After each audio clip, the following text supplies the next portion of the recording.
ఆంధ్రప్రదేశ్ ప్రజలు 5 సంవత్సరాల నిరంకుశ పరిపాలన, అవినీతి, అరాచకాలు, దుర్మార్గాలతో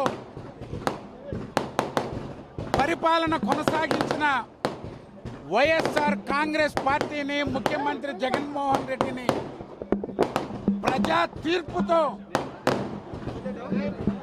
ఒక ముఖ్యమంత్రి, ఒక పార్టీ ఇటువంటి పరిపాలన అందిస్తే ఏ విధంగా ప్రజలు బుద్ధి చెప్పారనే దానికి ఇది ఒక నిదర్శనం.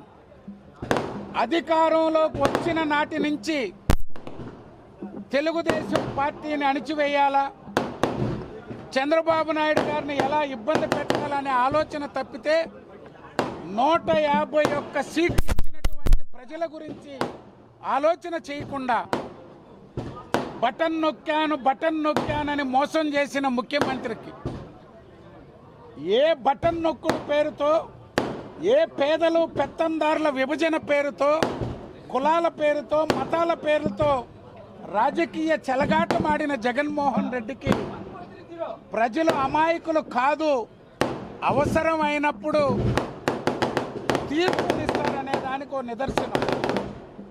ఇది చంద్రబాబు నాయుడు గారి మీద ఉన్న నమ్మకం.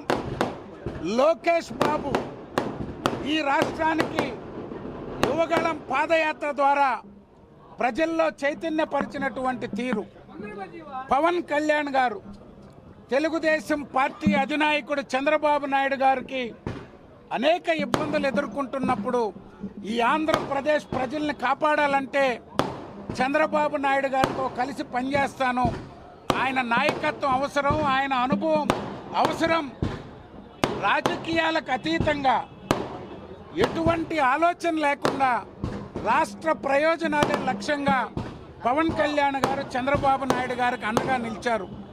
ఈరోజు పవన్ కళ్యాణ్ గారు ఇచ్చిన పిలుపుకి ప్రజలు స్పందించినటువంటి తీరు, భారతీయ జనతా పార్టీ ఈ ఆంధ్రప్రదేశ్లో అవినీతి అరాచక పాలనని పారదోలేందుకు తెలుగుదేశం జనసేనతో చేతులు కలిపారు.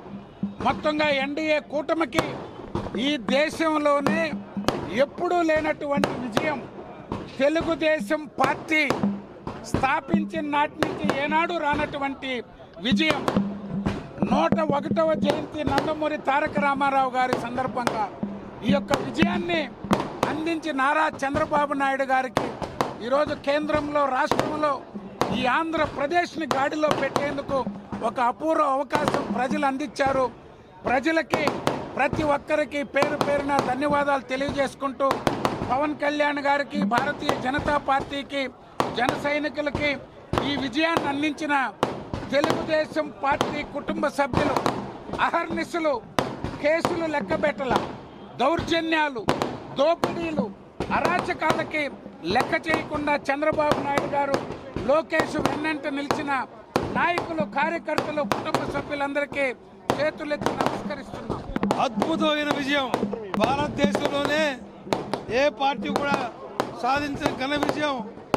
175 సీట్లలో ఇంచుమించు 160 సీట్లు సంపాదించి సైకో పాలనని తుదముట్టించి చంద్రబాబు నాయకత్వంలో ఎన్డీఏ కూటమిని స్థాపించడం జరిగింది. అటుపక్క చూస్తే ఈ సైకో 5 సంవత్సరాలు నియంతృత్వంగా ఆయన పరిపాలించే తీరుకి నిదర్శనంగా ఏ నవరత్నాలు అయితే ఆయన ముందుకు వచ్చాడో అతనికి ఆ నవరత్నాల్లో ఉన్న 9 అంకె గతి 9 అంకెకి. కాబట్టి ప్రజలు కూడా కరెక్ట్ గా తీర్పు ఇచ్చారు. 9 సీట్లతోనే అతన్ని మొదలుపెట్టారు. ఆ విధంగా అతనికి గుర్తు చెప్పారు. భవిష్యత్తులో కూడా తెలుగుదేశం పార్టీ చంద్రబాబు నాయకత్వంలో ఎంతో బ్రహ్మాండంగా ముందుకు పోతుంది. ఈ కూటమి విజయం అన్ని రికార్డ్స్ ని బ్రేక్ చేసింది. The greatest sweep. సో ఇది చెప్తుంది, ఈ విజయమే చెప్తుంది మనకి 5 సంవత్సరాలుగా జనాలు ఎంత బాధలు పడ్డారో.